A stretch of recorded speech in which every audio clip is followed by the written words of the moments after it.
Before we start, I just want to put in a plug for next week. I'm going to give the talk.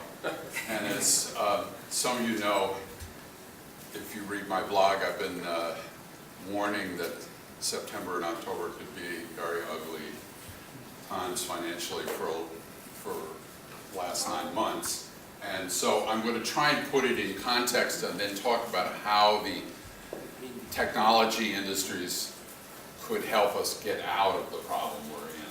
So that's the context. So I hope to see you next week. Hope it's quick. A sharp balance. So with our talk today, we sort of have come full circle and we're back to the multimedia literacy track. And I think after a month of talks, we've seen a couple of themes sort of emerge. I think the one most prominent one would be the idea of massive change, whether we're looking at gaming or academia or disparate cultures around the world. We're at a moment of incredible change and it requires some kind of informed response. And I think this series is kind of helping create a conversation around these issues in a really important way. I think another issue that seems to sort of be circulating is the idea of convergence, and not just media convergence, but also the convergence of even the four groups that are participating in these series and allowing a kind of collision of ideas in a really productive way. And I think the series has so far really been able to do that, and I think it's helpful for me anyway. And I think the third thing that I've found confirmed is the idea of media being significant, not just as something to analyze, but as a mode of critical practice, and that we're more and more not just sort of looking at things and analyzing them, but engaging. And maybe this is obvious, but I think it has nuances, and I think that brings us to today's speaker. Kathleen Fitzpatrick is really working in this area in important ways. She's Associate Professor of Media and English at Vermont, and is also the founder of Media Commons, which is a project that she'll talk about. And she's also working on an exemplary scholarly multimedia project, which we'll also talk about today.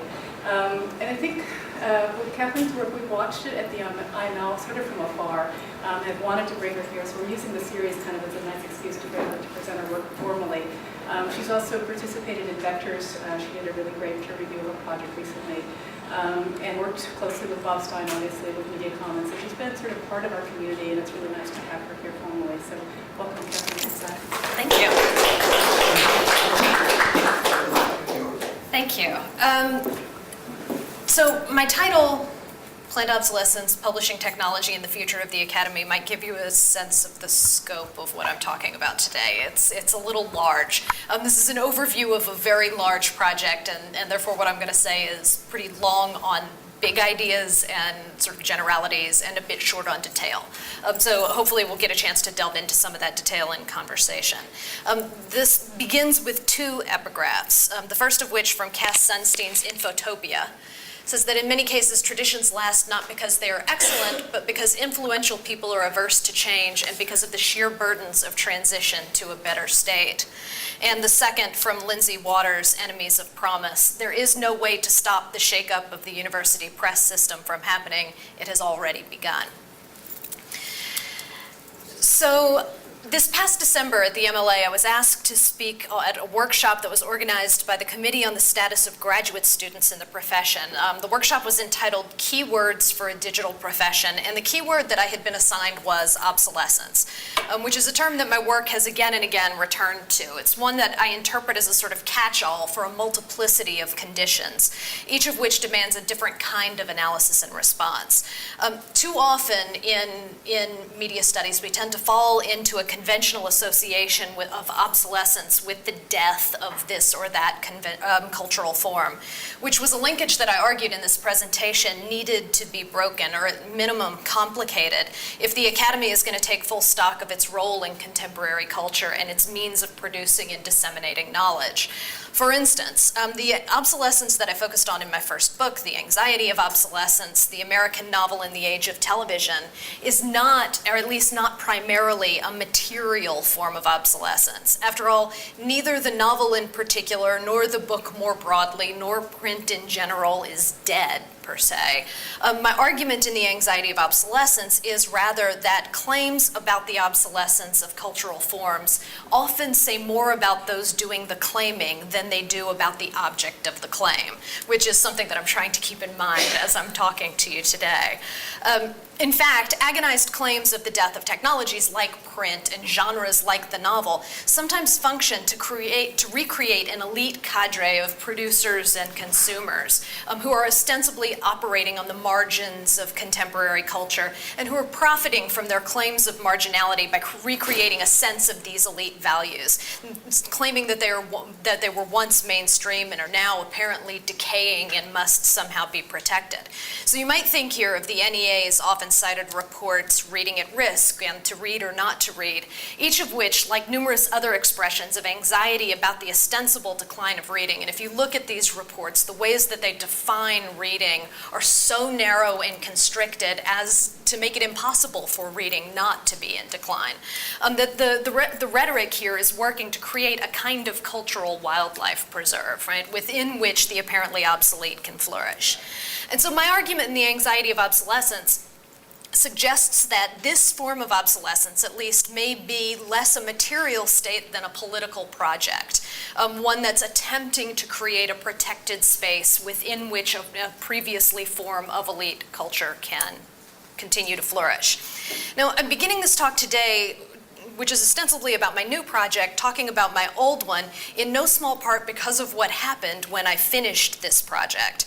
Naively, I'd assumed that publishing a book that makes the argument that the book is not dead wouldn't be that hard, that publishers might have some stake in ensuring that an argument like this got out into the culture. But what I hadn't counted on as I was working on the revisions prior to submitting the manuscript for review was the effect that the dot-com crash was going to have on university presses. In December 2003, almost exactly 72 hours after I found out my college's cabinet had taken its final vote to grant me tenure, I received an email message from the editor of the scholarly press that had had the manuscript under review for the previous 10 months. The news was not good. The press was declining to publish the book. Now, the note, as encouraging as a rejection can ever be, stressed that insofar as fault could be attributed, it lay not with the manuscript but with the climate. The press had received 2 enthusiastically positive readers' reports, and the editor was likewise supportive of the project. The marketing department, however, overruled him on the editorial board, declaring that the book posed too much financial risk to pursue in the current economy. And this was in 2003. You can imagine what they would say today.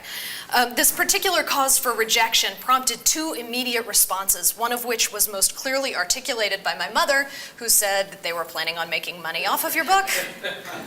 Thanks, Mom. The fact is they were, not much perhaps, but that the press involved needed the book to make money, or at least enough to return its costs, and that it doubted it would, highlights one of the most significant problems facing academic publishing today, an absolutely insupportable economic model. After the dot-com crash of 2001, when numerous university endowments took a nosedive, the 2 academic units whose budgets took among the hardest hits were university presses and university libraries. And the cuts in funding for libraries, of course, represented a further funding cut for presses, as numerous libraries, already straining under the exponentially rising cost of journals, especially in the sciences, managed these cutbacks by reducing the number of monographs that they purchased. And so the result for library users was perhaps only a slightly longer wait to obtain any book they needed, as libraries increasingly turned to consortial arrangements for collection sharing.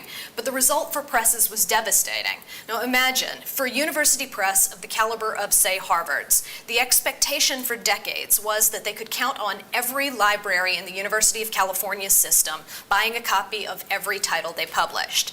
Since 2001, however, the rule is increasingly that one library in the system will buy the title and then share it through Link Plus or through other collection sharing arrangements. And the same has happened with every such system around the country, such that, as Jennifer Crew has noted, sales of monographs to libraries are less than 1/3 of what they used to be. So library cutbacks have resulted in vastly reduced sales for university presses at precisely the moment when those severe cutbacks in the percentage of university press budgets that are subsidized by their institutions have made the presses dependent on income from sales for survival. So the result of this is, of course, that press after press has reduced the number of titles that it publishes, particularly in the humanities, and that marketing decisions have come at times and of necessity to outweigh scholarly merit in making publication decisions. Now, despite the fact that The Anxiety of Obsolescence was finally published, my experience of the crisis in academic publishing led me to begin rethinking my argument about the book's continued viability. I mean, perhaps there is a particular form of book, the academic book, or more specifically, the first academic book, that is indeed threatened with obsolescence. I mean, even so, this is not to say that the first academic book is dead. I mean, first books are still published, after all. Mine was. If not exactly in the numbers that they need to be to satisfy all of our hiring and tenure requirements. And these books still sell, if not exactly in the numbers that they need to in order to support the presses that put them out.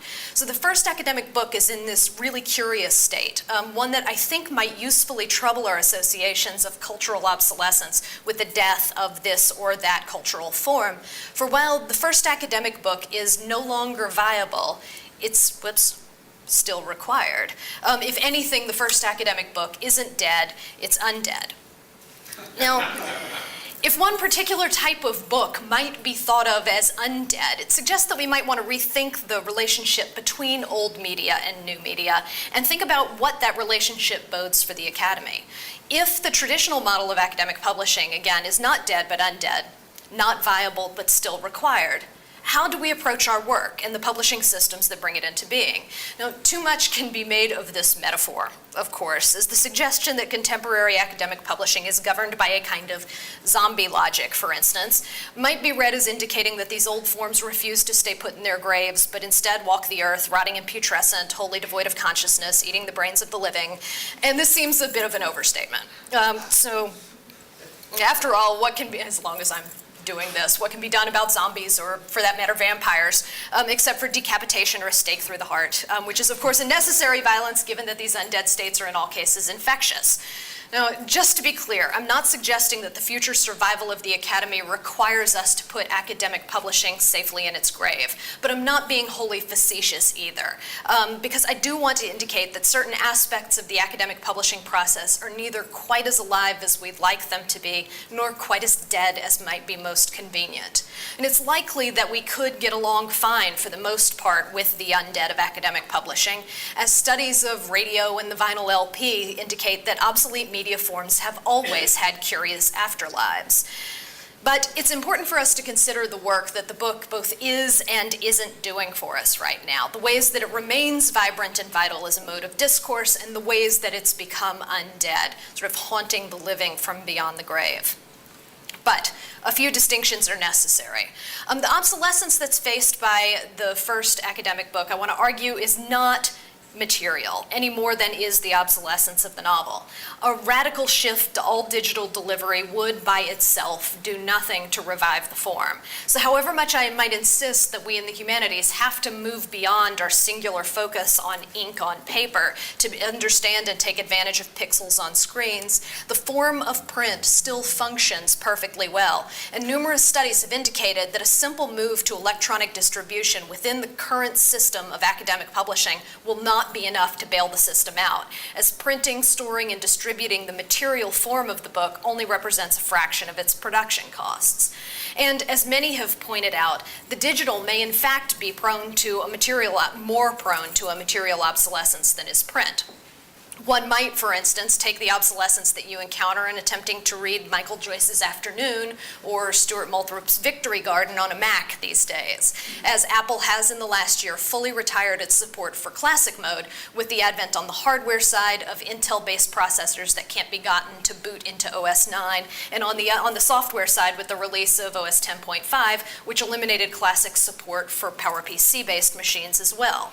So if you couple this forward march of technology with the fact that Eastgate, the publisher of many of the most important first-generation hypertexts, including both Afternoon and Victory Garden, has, after 7 years, still failed to release those texts in OS 10 native formats.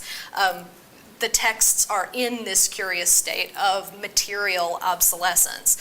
Incidentally, the president of Eastgate, when I presented this point to him, told me that they still work perfectly fine in Windows. So, in any event, technologies do move on and technological formats degrade, which poses a set of dangers to digital textual futures that the Electronic Literature Organization has been working to bring into public view through 2 programs. First, its Acid-Free Bits campaign, which is working specifically on preservation issues of existing texts, and through its more recent work with the Library of Congress to archive digital literary texts as they currently exist. But without this active work to preserve electronic texts, and without the ongoing interest of and commitment by publishers, many digital texts face an obsolescence that is not at all theoretical, but instead very material. On the other hand, other kinds of digital texts experience a form of obsolescence that masks unexpected persistences. And I'm going to point by way of example to my more than 6-year-old blog, which I named Planned Obsolescence, as a sort of tongue-in-cheek jab at the fact that I just finished what seemed to be this long-term, durable project, the book, but was left with the detritus of a whole lot of small ideas that demanded a kind of immediacy and yet seemed destined to fade away into nothingness. The blog seemed to me to be the perfect vehicle for such ephemera, as each post scrolls down off the front page and off into the archives, and yet the apparent ephemerality of the blog bears within it a surprising durability. Thanks, first of all, to the technologies of searching, filtering, and archiving that have developed across the web, but also to the network of blog conversations that keep the archives in play long after they've disappeared into the past. Blogs do die when their authors stop posting, or sometimes when they're deleted, but even when apparently dead, a blog persists in archives and caches and accretes a kind of life around it, whether in the form of human visitors drawn in by Google searches or links from other blogs, or spam bots who are attracted like vermin to the apparently abandoned structure. Now, a form of obsolescence may be engineered into the blog's architecture, but that ephemerality is really misleading. The ways that we interact with blogs within networked environments keep them alive, I would argue, long after they've apparently died.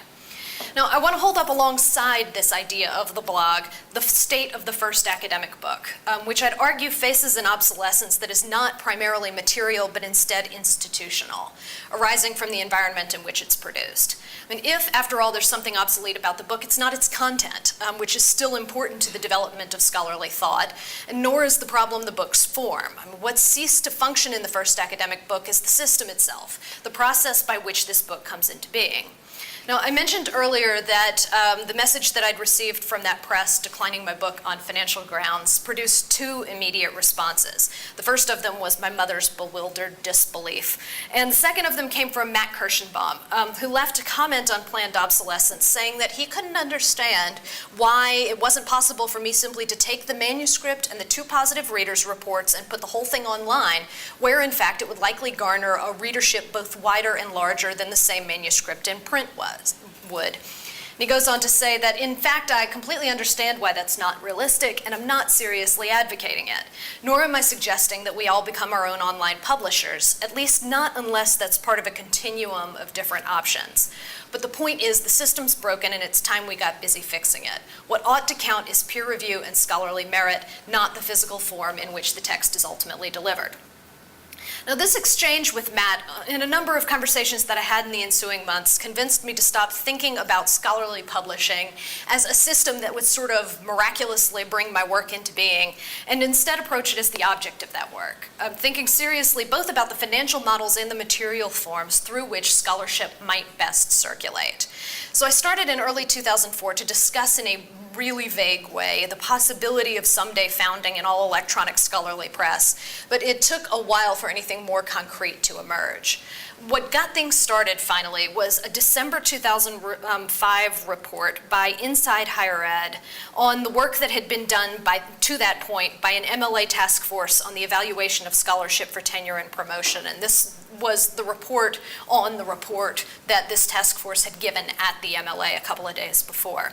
And it presented the multiple recommendations that had thus far been made by the panel.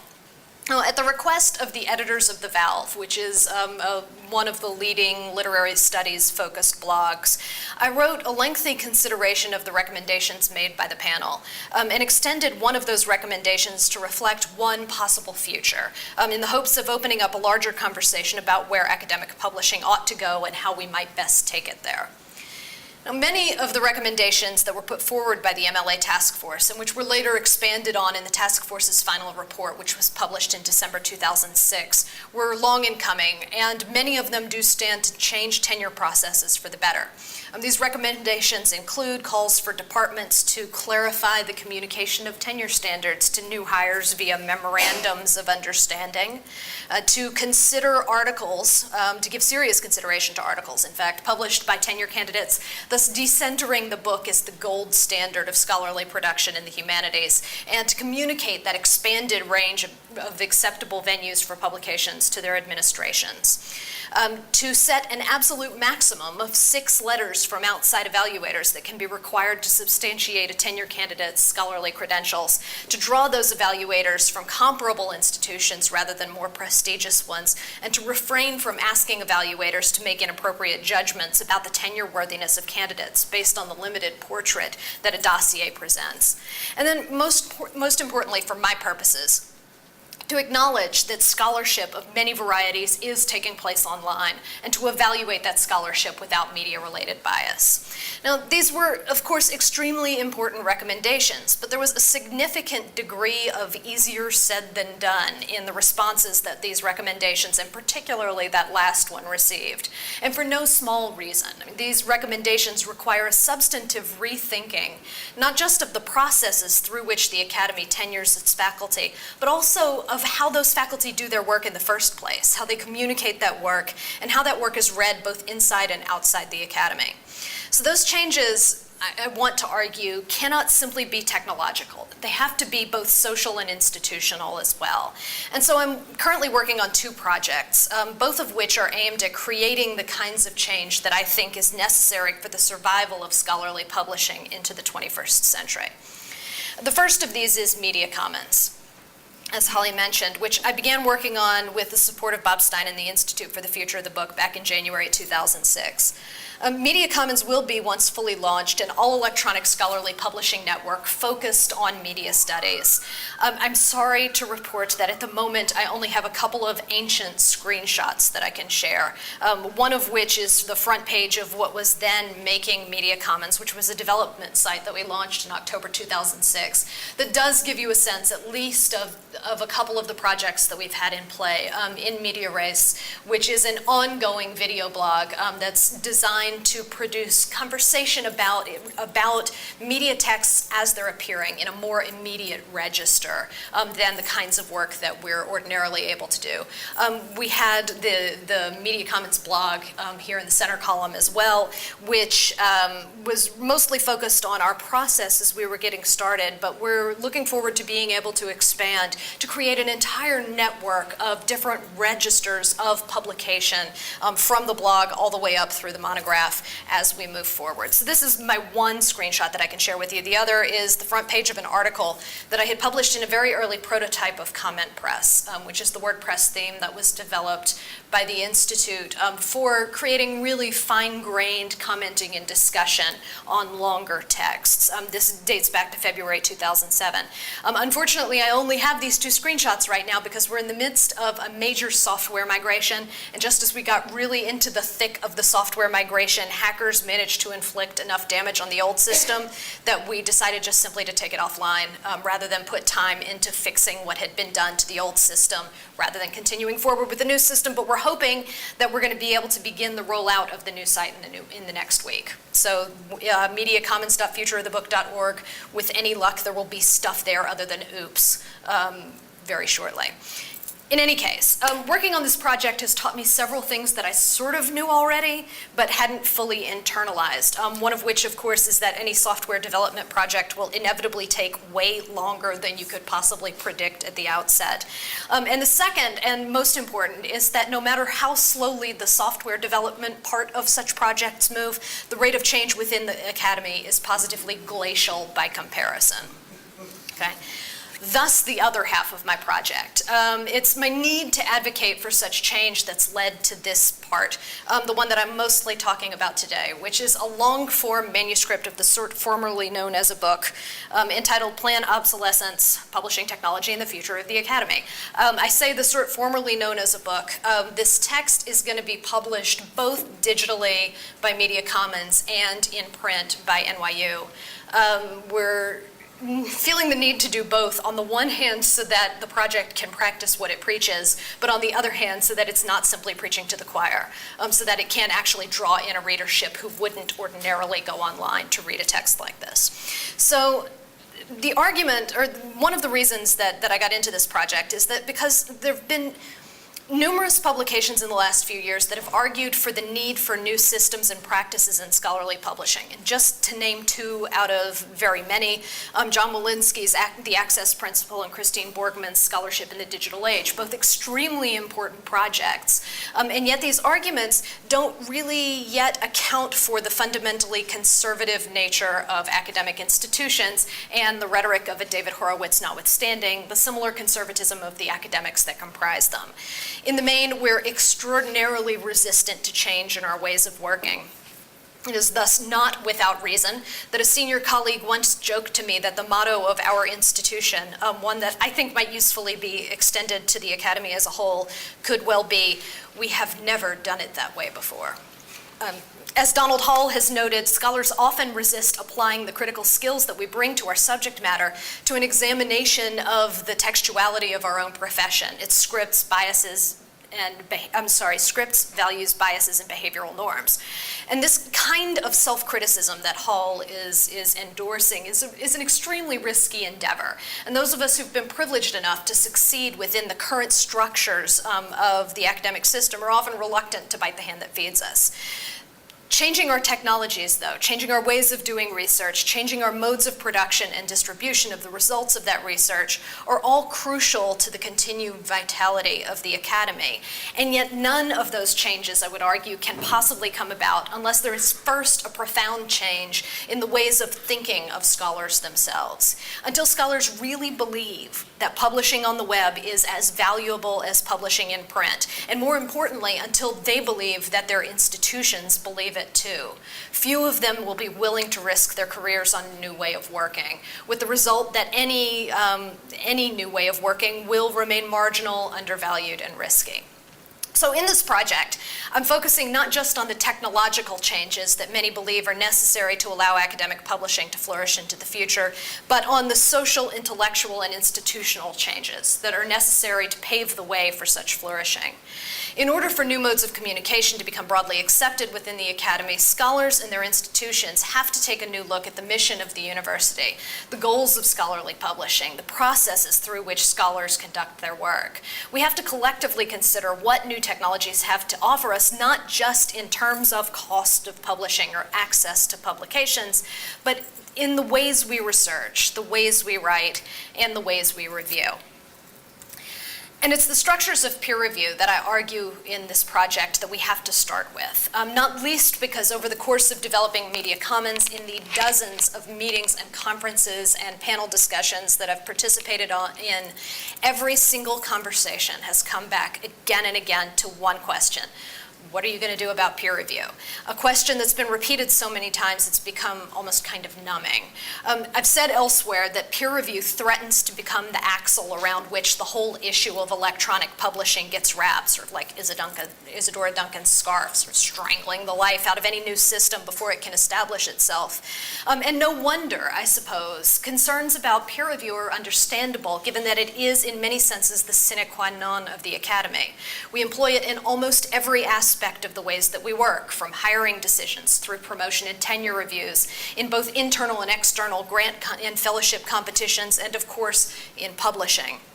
And the work that we do as scholars is repeatedly subjected to a series of vetting processes that enable us to indicate that the results of our work have been scrutinized by authorities in the field and that those results are therefore themselves authoritative. And this, I argue, is a good thing. But I also want to suggest that the current system of peer review is in fact part of what's broken, part of what's made a vibrant system of scholarly communication at least partially undead. And so when my colleague Matt Kirschenbaum says that what ought to count is peer review and scholarly merit, not the physical form in which the text is ultimately delivered, I agree, but at the same time feel really strongly that the system of peer review as we know it today is flawed. It's a back-channel conversation between an editor and a reviewer that too often excludes the author from its benefits. And so for that reason, I really want us to force us to take a closer look at what it is we mean when we say peer review, what it is we expect peer review to do, in order to make sure that we're not installing a broken part in a new machine. Now, one of the problems that I argue exists with peer review as it stands is a fundamental misalignment between the net native means through which authority is determined online today and the disciplinary structures that have grown up around peer review. And I use the term disciplinary here in a specifically Foucauldian sense. Despite the conventional wisdom that peer review was born in the 18th century editorial practices of Philosophical Transactions, the Journal of the Royal Society of London, Mario Biagioli has persuasively argued that peer review's deep roots are in fact in 16th and 17th century royal censorship practices, which restricted the legal sale of printed texts to licensed publishers. And this mode of state censorship, employed originally to prevent sedition or heresy, was later delegated to the royal academies through the imprimatur granted to them at the time of their founding.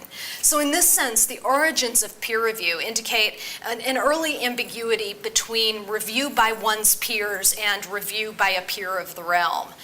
Gradually, scholarly societies facilitated a transition in scientific peer review from state censorship to self-policing, introducing a degree of autonomy, but simultaneously becoming, again in the Foucauldian sense, a disciplinary technology, creating the conditions of possibility for the academic disciplines that it authorizes. And of course, the placement of peer review prior to selection for publication in the traditional print-based process indicates that it serves a gatekeeping function, right? One that allows certain kinds of academic discourse to thrive while rendering other kinds literally unthinkable. Such gatekeeping is arguably necessary in print in order to allow publishers and editors to cope with the scarcities of print's economics.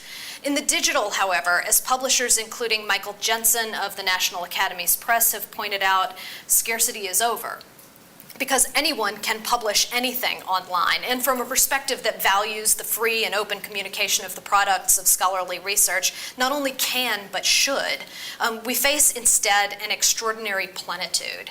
And thus, in the part of the project that focuses on peer review, I argue that what the digital humanities have to develop is not a means of applying the current system of peer review to new modes of digital publishing in order to create artificial scarcity, which might have the effect of transferring some of the problems that we've been experiencing with the first book to the new modes as well, but rather a means of coping with abundance, of working within a living system of scholarly communication.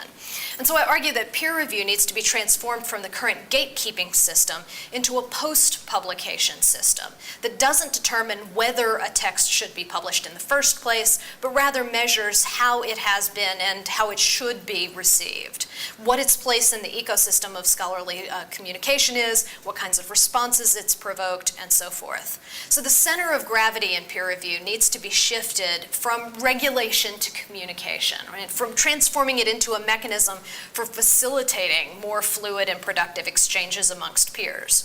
So in the end, what I argue is that we need to develop a system of peer-to-peer review, one that, first of all, causes another shift in this concept of the peer, from peer of the realm through one scholarly peer into thinking about peers as nodes on a network engaged in the free and open exchange of information.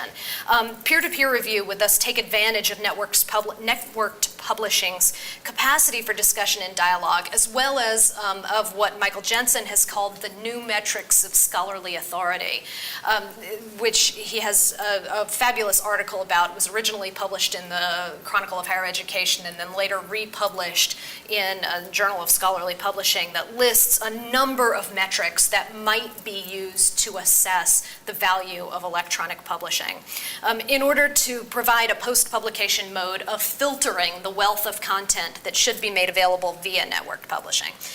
After all, scarcity does linger in internet-based communication. It's just that, for the most part, what's become scarce is time and attention, rather than the materials of production. So what internet-based scholarly publishing requires is not gatekeeping, right, and a position that's antithetical to the web's own technologies, but filters, a system that will allow a community of scholars working with and responding to one another to set and maintain their own standards. Now, this kind of system, however, is inevitably going to require us to think about new structures of authorship as well. Right? A turn from pre-publication review to post-publication review will almost certainly necessitate a turn from thinking about academic publishing as a system that's focused on the production and dissemination of individual products to a system that's focused more broadly on facilitating the processes of scholarly work, as the time and effort required to maintain a community-oriented, gift economy-driven system of peer-to-peer review will require that scholars, much like the developers of large-scale open-source software projects, place some portion of their primary emphasis not on their own individual gain, but rather on the advancement of the community as a whole. And this is a completely utopian ideal, I'm more than willing to admit, and to a significant degree, it goes against all of our training as scholars, and particularly as scholars in the humanities. There's a wonderful article by Edie and Lunsford on collaboration in humanities-based scholarship, and there's a point in the article in which they argue that if you have any doubts about whether collaboration is genuinely valued within the academy, all you have to do is imagine the possibility of a collaborative dissertation. And right, the impossibility of that makes it clear that scholarship must be done individually. So, in the chapter in which I reconsider authorship within digital networked publishing structures, I argue using the example of blogs. That what we need to let go of is not the individual voice or the individual achievement, but instead the illusion that that voice is ever fully alone. That when we're working in our offices, we're never the sole author on anything, regardless of whose name goes on the cover. Roland Barthes, of course, claimed back in 1967 that no text is a single line of words, but that each is instead a multi-dimensional space in which are married and contested several writings, none of which is original. The text is a fabric of quotations. So we've long acknowledged the death of the author, in theory at least, but have, I would suggest, been loath to think about what such a proclamation might mean for our own status as authors, and have certainly been unwilling to part with the lines on the CV that are the result of publishing. Now, digital networks, I would argue, as structures that facilitate interaction, communication, and interconnection, will require us to think differently about what it is that we're doing as we write. As the example of the blog might suggest, communities best engage with one another around writing that's open rather than closed, writing that's in process rather than concluded. So if we were to shift our focus in the work that we're doing as authors from the moment of completion, from the self-contained product, to privilege instead the process of writing, discussion, and revision, we'd likely begin to publish, in the sense of making public, work earlier in its development, and to remain engaged with those texts much longer after they've been released to readers. And though this idea makes many scholars nervous, particularly about the prospect of never being fully done with a project, having spent 10 years on my first book, I completely understand that feeling. It's worth considering why we're doing the work in the first place, right? To the degree that scholarship is about participating in an exchange of ideas with one's peers, new networked publishing structures can facilitate that interaction, but will best do so if the discussion is ongoing, always in process. This foregrounding of conversation, however, may likely also require authors who are in dialogue with their readers, who are themselves, of course, also authors, to relinquish a certain degree of control over their texts, letting go of the illusion that their work springs wholly from the individual intelligence, and acknowledging the ways that scholarship, even in fields in which sole authorship has been the norm, has always been collaborative. Now, sometimes the result of these new conversational publishing practices might, in fact, be productive co-authoring relationships, but I don't think they need always be so. Instead, we're going to need to develop new citational practices that acknowledge the participation of our peers in the development of our work.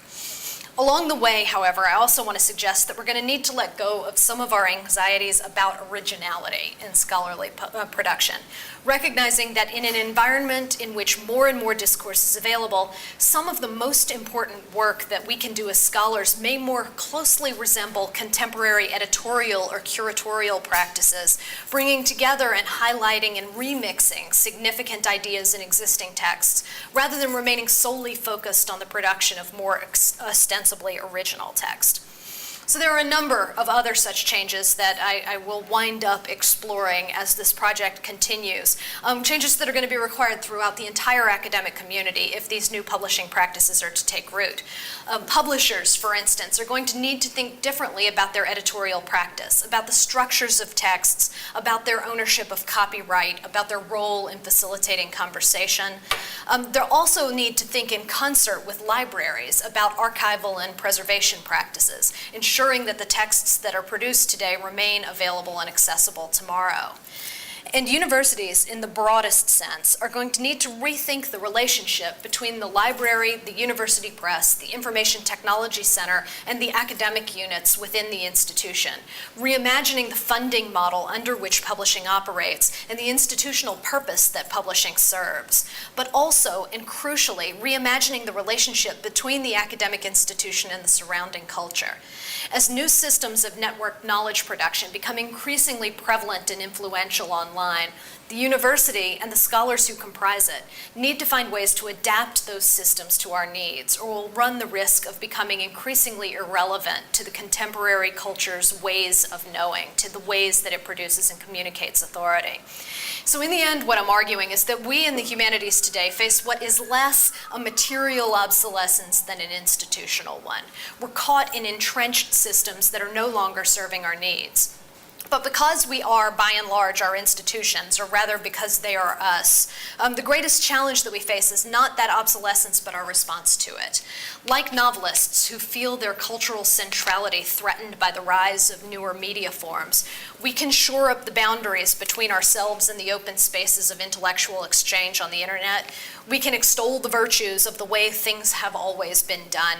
We can bemoan our marginalization in a culture that continues marching forward into the digital future, and in so doing, we can further undermine our influence on the main threads of intellectual discussion in contemporary life. We can build supports for an undead system, and we can watch the profession itself continue to become undead. Or we can work to change the ways that we communicate and the systems through which we attribute value to such communication, opening ourselves to the possibility that new modes of publishing might enable not just more texts, but better texts, not just an evasion of obsolescence, but a new life for scholarship. The point, finally, is not whether any one particular technology can provide a viable future, but whether we have the institutional will to commit to the development of the systems that will make such a technology viable and keep it viable into the future. Thank you.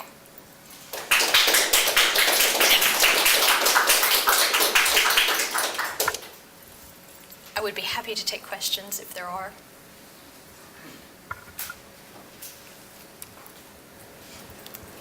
As a new PhD, I appreciate your thoughts on the first book.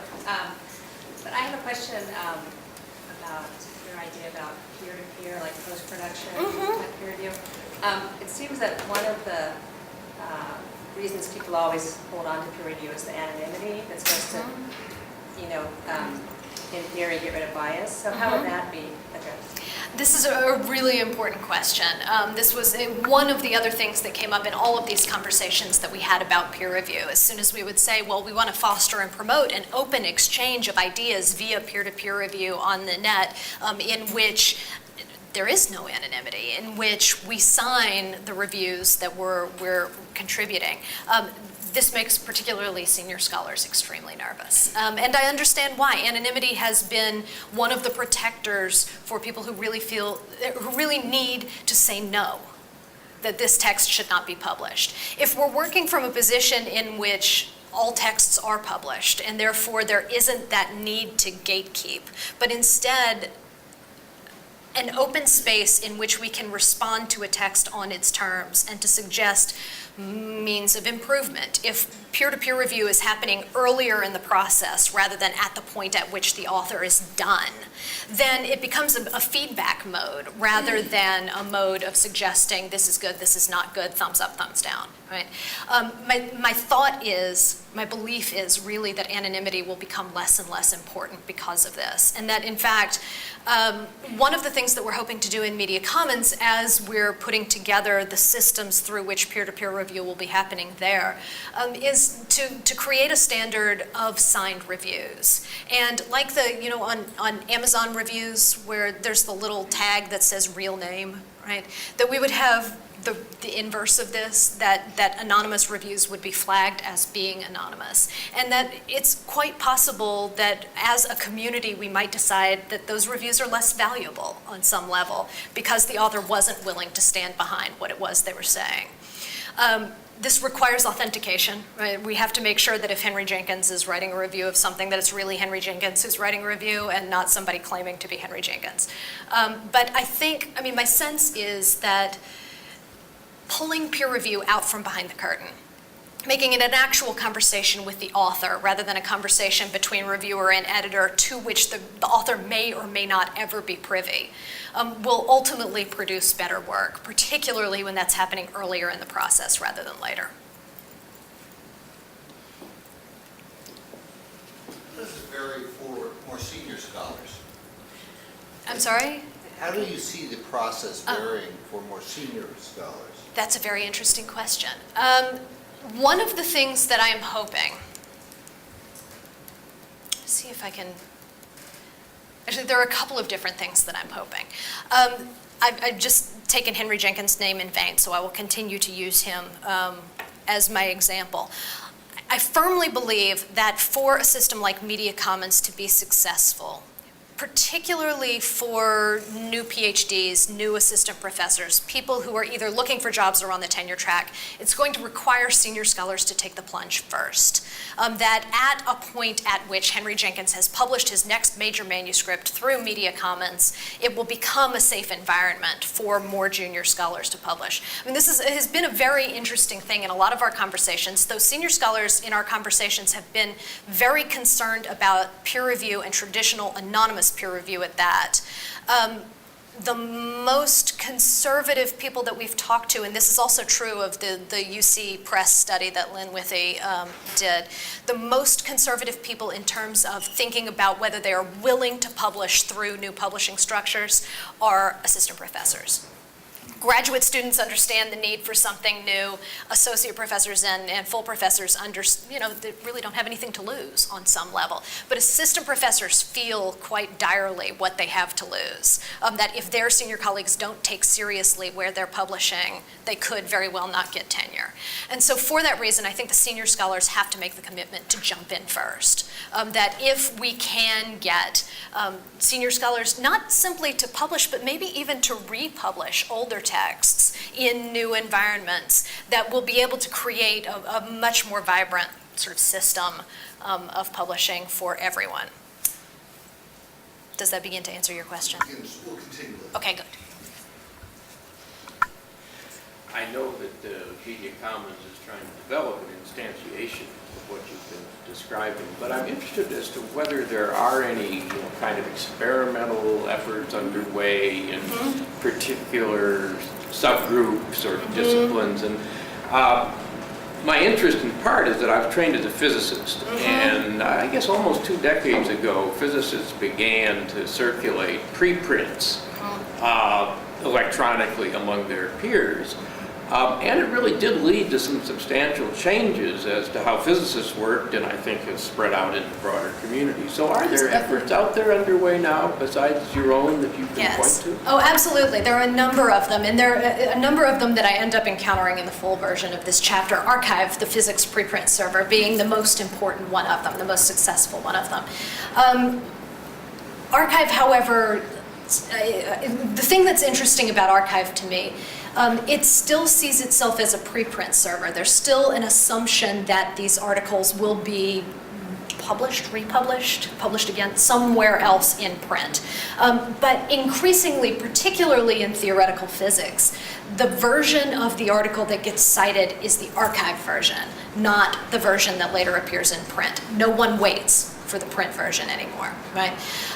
There are a number of other experiments that I would point to. Nature, for instance, a couple of years ago held a peer review trial. They were attempting this open peer review experiment in which they put online the fact that they were going to, for a 6-month period, allow any author who chose to participate in the process post their submitted article online for open comment at the same time that it was going through its traditional anonymous peer review process. That in the end, the editors of the journal would look at the peer reviews versus the open comments and decide if the thing had been a success or not and whether they wanted to implement open peer review. Not surprisingly, this ended up failing, and in no small part because Nature said up front that the only thing that was going to make a difference in the publication of those manuscripts that were put through this experimental open peer review process was the closed peer reviews. And because of that, there was no impetus for anyone to comment on these texts. There was no stake in doing so, and there was no sense that the comments really had any weight. So not surprisingly, when Nature went back and looked at the experiment, they discovered that the comments weren't as serious as the closed peer reviews, and that there were so few of them. And so it wasn't particularly a shock. They ended up not implementing open peer review because of this, but there are many journals that do have open peer review processes. Electronic Transactions and Artificial Intelligence has a 2-stage peer review process whereby all manuscripts are posted online immediately for open peer review. They're given a certain period for comment. The author is allowed to respond and make revisions if they choose, and at the end of that process, there's a very quick up or down, yes or no vote for the sort of closed peer review part. So both stages in this sense get taken into consideration, as opposed to the Nature version, which did them simultaneously, didn't provide room for the author to respond, and only looked at the closed reviews. There are other models that are attempting to create certain kinds of experiments in scholarly publishing. Many of them, I'm trying to remember the name of the one that I am thinking about now, that started in England by a couple of psychologists that I cannot remember the name of. It's not going to come back to me right now. But basically, it's archive for everything. It's every field that you can imagine, and they call it the Journal of Everything. In fact, that any scholar can create an account.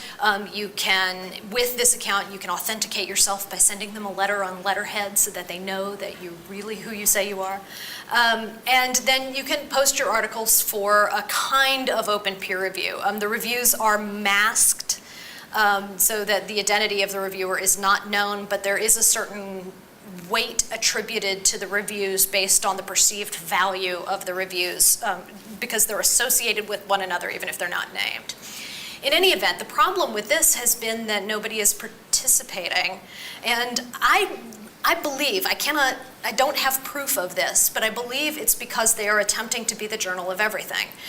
When I last poked around in the site, this was at the beginning of the summer, there was one field that was labeled humanities, right? So all of the humanities were one field, and there were 4 papers in the humanities. So I think it hasn't gotten buy-in because there's this sense that there isn't a community that's working together on the same stuff, that has any ability to speak about the texts together. And I think one of the things that Media Commons is attempting to do by focusing specifically on media studies is to say that we need people who are able to read and comment on one another's work, that who have a stake in the promotion of one another's work as a community. I agree. I think the existence of the community is probably essential to Absolutely. Thank you. I really love this talk. I appreciate it a lot. I'm a little bit surprised, I guess, in some ways, at the emphasis on peer review and rethinking peer review as a problem, because to me, although you talked about sort of copyright and formatting, including in terms of the archival problems that it raises, proprietary standards and so on, clearly we need to shift all of the archival stuff to free open formats. Right, absolutely. But just in terms of trying to actually do work, I don't know, I'm trying to think about sort of the actual practice of trying to work. The main stumbling block, well, let me put this another way. So the Annenberg School, where I'm a PhD student, just recently started a journal, which is the International Journal of Communication, which is all online. Everything is licensed Creative Commons. It's downloadable. And it's basically just line up an editorial board that's got a bunch of big names on it, so people will want to contribute material to that journal. And I think, by and large, it's fairly successful. It's getting read and cited and so on. And it's peer reviewed. And the peer review process is still the same as it's all electronic, but the reviewers receive an email and then they come and they file their comments. It's anonymous and so on. So I guess I'd be curious to hear you talk more about that other piece of it. I'm thinking of projects like the Directory of Open Access Journals, the attempt to really get high-level scholars to put themselves behind this project of just opening up access. Absolutely. And I wonder, although normally I'm really focused on sort of the institutional shifts that need to happen, I just wonder if younger scholars coming up, that the other piece of it in a way will sort of just work itself out as people will publish in places that happen quickly and get cited a lot. It's possible that will just sort of happen as more and more junior scholars are used to the free and open exchange spaces of blogs, for instance, that more and more people will be open to the idea of open peer review, and it just won't be an issue very much longer. One of the reasons why I foreground it in this project, it's after the introduction, it's the first chapter, it's the chapter on peer review, has to do with the fact that literally everywhere I went, that question got raised: what about peer review? What about peer review? So are we just going to do peer review the same way, or are we going to change it, or what does it mean to change it? The anxiety that this idea of peer review produces is really more significant than it might appear on the surface.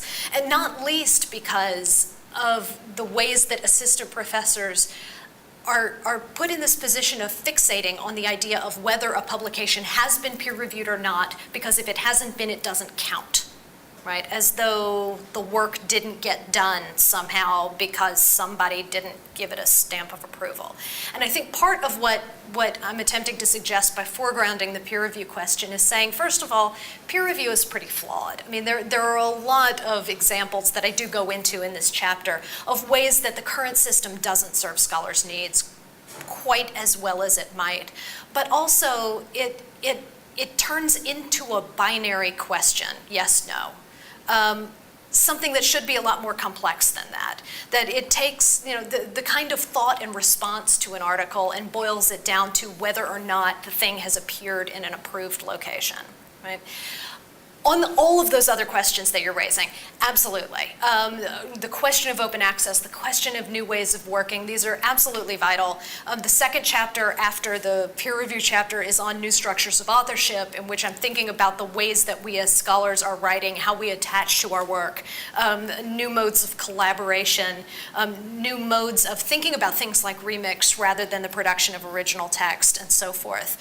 The chapter that follows is focused on publishing structures, and this is where some of the questions of open access come in. This is the chapter that I'm currently working on, which is why it didn't come up quite so much in this talk. But I am really interested in thinking about ways that publishers need to differently imagine their position with relationship to the products that they're putting out. To think about, for instance, why a text always necessarily comes from one publisher rather than multiple publishers. What if publishers were able to collaborate in the same ways that scholars are? What kinds of new imaginative structures might we imagine for new sorts of texts? The open access question is an enormous one, and John Walensky's work has, of course, been completely formative in that, and I'm, 100% behind it, so it's clearly there. But then, ensuing from that comes the question of preservation, making sure that things that are published digitally continue to be readable and available, that we're working with standards that are clearly going to be portable into the future, and that, well, this is one of the other reasons why open access becomes so excruciatingly important. In the past, when a library, for instance, subscribed to a journal, the issues came in. Eventually, they got bound together in the little yearly volumes, and they got stuck on the shelves, and they gathered a lot of dust, but they were always still there, so that if the library canceled the subscription, that archival copy still existed. And now, because the subscription model for journals, but also arguably the subscription model for future kinds of digital texts, involves not the ownership of the text, but the license to use the text. If the library no longer subscribes to the journal, does the library have the rights to have any copies of it? Do you get to maintain the archive of what you did subscribe to or not? These are all open questions that libraries are really going to have to fight with publishers about. And so it's one of the key reasons, I think, for open access and for journals and, well, for scholars, I should say, to really seriously consider what journals they're publishing in and what causes they're supporting in the process. So in the work you're doing, is there a non-pay-to-see-it model? What's the business model for the publishers in a totally free open access world? And is voluntary collective licensing an option? Can we get internet service providers to pay publishers to do It is an open question, and that's going to be, I think, the hardest part of this project to write, because honestly, at the moment, I haven't a clue. I have several sort of vague ideas about institutional subscriptions and scholarly societies coming to support publishing efforts, but how that actually functions in the long run, quite frankly, this is going to be something that I'm fighting with NYU about as this book is going forward.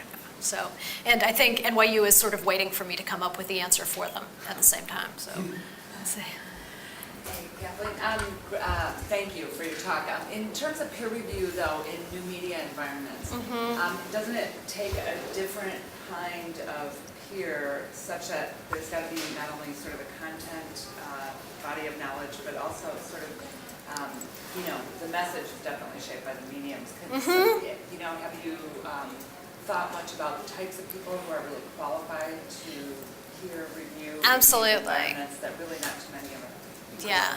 Well, this is one of the things that we're thinking about with Media Commons, that we're hoping to be able to put in place a system, and this is part of why we're offline right now. What we're building right now is the sort of Facebook for Scholars backbone that's going to exist back behind Media Commons, the profiling system, whereby all of my work is archived and attached to me. And as you're publishing your work and you know that, in fact, I would be a good reviewer for what you're working on, you can request reviews specifically from me through this process. And similarly, the site, because of our mutual interests, will have ways of notifying you when I've published something, such that we can kind of have these ongoing conversations facilitated by the network. So yeah, I think it is going to take, this is, again, part of the communities of practice, part of why we want Media Commons to focus on scholars who are working on similar interests, to be able to have exactly those kinds of conversations. The other thing about open peer review that I didn't say before, that it now occurs to me that I might say, is that one of what seems to me most important reasons for moving peer review out from behind the curtain is that we pour enormous amounts of energy into it every year. The number of hours that we spend on these anonymous documents that it's possible no one will ever read other than the editor, particularly if you've said no,